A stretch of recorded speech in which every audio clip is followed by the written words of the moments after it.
प्यारे विद्यार्थियों, अज मैं तुहानू बैटल ऑफ बक्सर बारे पढ़ाउण जा रही हाँ, जिसनों कि द थर्ड बंगाल रेवोल्यूशन के तौर पर भी जानिया जाता है।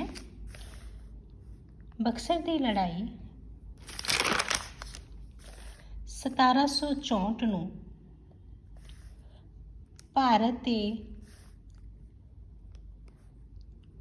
ਭਾਰਤ ਵਿੱਚ बक्सर के स्थान ते अवध के नवाब सुजाउद्दौला, मुगल सम्राट शाह आलम ਅਤੇ बंगाल के नवाब मीर कासिम विचकार दियां सांझीਆਂ ਸੈਨਾਵਾਂ ਅਤੇ अंग्रेज़ों वालों मेजर मुनरो की अगवाई हेठ सैना विचकार अक्तूबर 1764 ਨੂੰ ਹੁੰਦੀ है। इस दे की कारण सन? मीर कासिम 1760 ਵਿੱਚ बंगाल का नवाब बनता है। उसने नवाब बन के मीर जाफर दे भ्रिष्टाचारी ते अजोग कर्मचारियों ਨੂੰ पदवी तो हटाता। मीर जाफर इस तो पहला वाला नवाब। सैना का फिर तो संगठन किया, सैनिकों ਨੂੰ ਉਹਨਾਂ ਦੀਆਂ तनख्वाहां दे ਦਿੱਤੀਆਂ, नवे शास्त्र ਦੇ कारखाने खोले, बंगाल की अर्थ व्यवस्था ਨੂੰ सुधारिया, अंग्रेज़ों का कर्जा चुकाता, मुर्शिदाबाद की थां मुंगेर ਨੂੰ अपनी राजधानी बनाया। उसने बंगाल ते बिहार की जिमीदारां की शक्ति का भी दमन किया। वो इन्ना जोग सी कि अंग्रेज जो बंगाल दे विच अपनियां मनमर्जियां करते सन, उन्हां दी कठपुतली ना बन सकिया ते उन्हां नाल मीर कासिम का झगड़ा इन्ने वार ही सी। Mir Qasim's efforts to check illegal British rule. अपने गद्दी ते बैठण तो बाद बंगाल च अंग्रेजी सैना नूं बिना चुंगी कर दिते व्यापार करन दा अधिकार प्राप्त सी, पर हुण कंपनी दे कर्मचारी भी बिना चुंगी कर दिते व्यापार करन लग पे और उन्होंने भारतीयों तो धन लैके अपने दस्तक भी बेचने लग पे। मीर कासिम ने उन्हां दियां अजिहियां नाजायज़ जिहड़ियां सहूलतां सी उन्हां नूं बंद करन दी कोशिश की। Mir Qasim's effort to check illegal British trade 1763 दे विच नवाब मीर कासिम ने कंपनी के कर्मचारियों नूं नाजायज़ व्यापार तो रोकण लई सारे व्यापारियों तो चुंगी कर लेना बंद करता। याद रखियो 1763 विच मीर कासिम ने सारे व्यापारियों तो चुंगी कर लेना बंद कर दिता अते ओह मीर कासिम के विरुद्ध भड़क पे। अंग्रेज मीर कासिम के विरुद्ध भड़क पे। Defeat of Mir Qasim by the British. Patna विच अंग्रेजी फैक्ट्री के एक अध्यक्ष एलिस ने पटना उत्ते अचानक हमला करता। नवाब दियां सेनावां ने उसनूं हराता। अंग्रेज़ों ने मेजर एडमिस की अगवाई हेठ सैना भेजी अते उन्होंने कटवा, घेरिया, सूती ते उदेनाला के स्थान ते नवाब नूं हराया।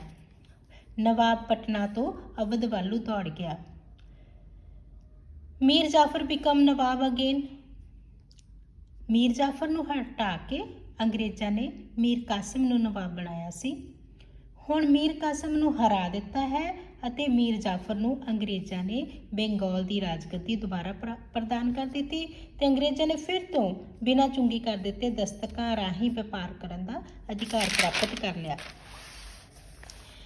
इन्हां कारणां करके मीर कासिम ने नवाब दे सुजाउद्दौला अते मुगल सम्राट शाह आलम तो अंग्रेज़ों विरुद्ध सहायता मंगी।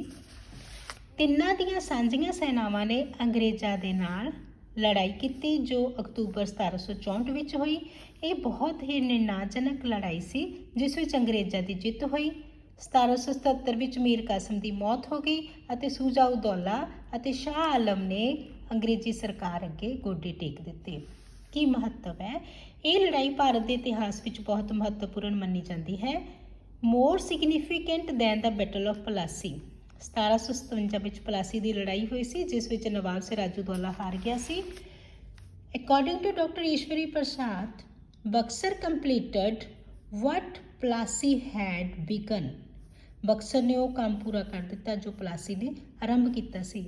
मतलब प्लासी ने भारत विच ईस्ट इंडिया कंपनी जो एक व्यापारिक कंपनी सी ਉਸ ਨੂੰ ਰਾਜਨੀਤਿਕ ਸੱਤਾ ਪ੍ਰਦਾਨ ਕੀਤੀ ਤੇ ਜਦੋਂ ਅੰਗਰੇਜ਼ਾਂ ਨੇ ਮੁਗਲ ਸਮਰਾਟ ਦਿੱਲੀ ਦੇ ਮੁਗਲ ਸਮਰਾਟ ਅਵਧ ਦੇ ਨਵਾਬ ਸ਼ੁਜਾ ਉਦ ਦੌਲਾ ਤੇ ਬੰਗਾਲ ਦੇ ਨਵਾਬ ਨੂੰ ਹਰਾ ਦਿੱਤਾ ਤਾਂ ਉਹਨਾਂ ਦੇ ਰਾਜਨੀਤਿਕ ਭਾਰਤ ਤੇ ਆਪਣੇ ਰਾਜ ਪ੍ਰਾਪਤ ਕਰਨ ਦੇ ਜਿਹੜੀ ਕੰਮ ਸੀ ਉਸ ਨੂੰ ਸ਼ੁਰੂਆਤ ਕਰ ਦਿੱਤਾ। Establishment of the British power in Bengal on firm footing। Delhi ਦਾ ਮੁਗਲ ਸਮਰਾਟ ਸ਼ਾਹ ਆਲਮ, ਅਵਧ ਦਾ ਨਵਾਬ ਸ਼ੁਜਾ ਉਦ ਦੌਲਾ, ਬੰਗਾਲ ਦਾ ਨਵਾਬ ਮੀਰ ਕਾਸਿਮ ਅੰਗਰੇਜ਼ਾਂ ਹੱਥੋਂ ਹਾਰ ਗਏ। ਬੰਗਾਲ ਤੇ ਅੰਗਰੇਜ਼ਾਂ ਦੀ ਕਠਪੁਤਲੀ ਮੀਰ ਜਾਫਰ ਦਾ ਅਧਿਕਾਰ ਹੋ ਗਿਆ। ਵਾਸਤਵਿਕ ਸ਼ਕਤੀ ਅੰਗਰੇਜ਼ਾਂ ਦੇ ਹੱਥਾਂ ਵਿੱਚ ਆ ਗਈ। ਸਬਆਰਡੀਨੇਸ਼ਨ ਆਫ ਦਾ ਅਵਧ। 1765 ਵਿੱਚ ਕਲਾਈਵ ਨੇ ਅਵਧ ਦੇ ਨਵਾਬ ਨਾਲ ਸੰਧੀ ਕਰਕੇ ਉਸ ਨੂੰ ਬੰਗਾਲ ਦਾ ਨਵਾਬ ਮੰਨ ਲਿਆ। ਉਸ ਤੋਂ ਕੜਾ ਇਲਾਹਾਬਾਦ ਦੇ ਇਲਾਕੇ ਲੈ ਲਏ। ਨਵਾਬ ਨੇ ਅੰਗਰੇਜ਼ਾਂ ਨੂੰ 50 ਲੱਖ ਰੁਪਏ ਦੀ ਰਕਮ ਦਿੱਤੀ। ਆਪਣੇ ਇਲਾਕਿਆਂ 'ਚ ਵਪਾਰਕ ਸਹੂਲਤਾਂ ਵੀ ਦਿੱਤੀਆਂ। Acquisition of the Diwani from Mughal emperor. 1765 ਵਿੱਚ ਮੁਗਲ ਸਮਰਾਟ ਸ਼ਾਹ ਆਲਮ ਨਾਲ ਸੰਧੀ ਕੀਤੀ। ਕੜਾ ਤੇ ਇਲਾਹਾਬਾਦ ਜਿਹੜੇ ਉਹਨਾਂ ਨੇ ਅਵਧ ਦੇ ਨਵਾਬ ਤੋਂ ਲਏ ਸੀ ਉਹ ਉਹਨਾਂ ਨੇ ਮੁਗਲ ਸਮਰਾਟ ਨੂੰ ਦਿੱਤੇ। ਉਸ ਨੂੰ 26 ਲੱਖ ਰੁਪਏ ਹਰ ਸਾਲ ਦੇਣੇ ਅੰਗਰੇਜ਼ਾਂ ਨੇ ਸਵੀਕਾਰ ਕਰ ਲਏ। ਅੰਗਰੇਜ਼ਾਂ ਨੇ ਸਮਰਾਟ ਤੋਂ, ਇਹ ਇੰਪੋਰਟੈਂਟ ਹੈ, ਬੰਗਾਲ, ਬਿਹਾਰ, ਉੜੀਸਾ ਦੀ ਦੀਵਾਨੀ ਮਤਲਬ ਭੂਮੀਕਾਰ ਇਕੱਠਾ ਕਰਨ ਦਾ ਬਹੁਮੁੱਲਾ ਅਧਿਕਾਰ ਪ੍ਰਾਪਤ ਕਰ ਲਿਆ। ਇੱਕ ਰਾਜੇ ਨੂੰ ਅਧਿਕਾਰ ਹੁੰਦਾ ਹੈ ਕਰ ਇਕੱਠਾ ਕਰਨ ਦਾ, ਲੇਕਿਨ ਅੰਗਰੇਜ਼ਾਂ ਨੇ ਮੁਗਲ ਸਮਰਾਟ ਦੇ ਕੋਲੋਂ 1765 ਦੇ ਵਿੱਚ ਬੰਗਾਲ, ਬਿਹਾਰ, ਉੜੀਸਾ ਦੀ ਦੀਵਾਨੀ ਪ੍ਰਾਪਤ ਕਰ ਲਈ। British influence in the north West of Bengal. ਅੰਗਰੇਜ਼ਾਂ ਦੇ ਬੰਗਾਲ ਦੇ ਉੱਤਰ ਪੱਛਮ ਦੇ ਖੇਤਰਾਂ ਵਿੱਚ ਜਿਹੜੇ ਰਾਜ ਸੀ ਉਹਨਾਂ ਨਾਲ ਸੰਪਰਕ ਵਧਣਾ ਸ਼ੁਰੂ ਹੋ ਗਿਆ। ਬਕਸਰ ਦੀ ਜਿੱਤ ਨੇ ਮੁਗਲ ਸਮਰਾਟ ਨੂੰ ਅੰਗਰੇਜ਼ਾਂ ਦੇ ਸਮਰਥਕ ਬਣਾਤਾ। ਅਵਧ ਦੇ ਨਵਾਬ ਵਜ਼ੀਰ ਨੂੰ ਭੈਭੀਤ ਕਰ ਦਿੱਤਾ। ਕੰਪਨੀ ਦੀਆਂ ਫੌਜਾਂ ਬਨਾਰਸ ਤੇ ਇਲਾਹਾਬਾਦ ਤੱਕ ਆ ਗਈਆਂ। ਬੰਗਾਲ ਦੇ ਉੱਤਰ ਪੱਛਮ ਦੇ ਇਲਾਕਿਆਂ ਨਾਲ ਉਹਨਾਂ ਦਾ ਸੰਪਰਕ ਸ਼ੁਰੂ ਹੋ ਗਿਆ।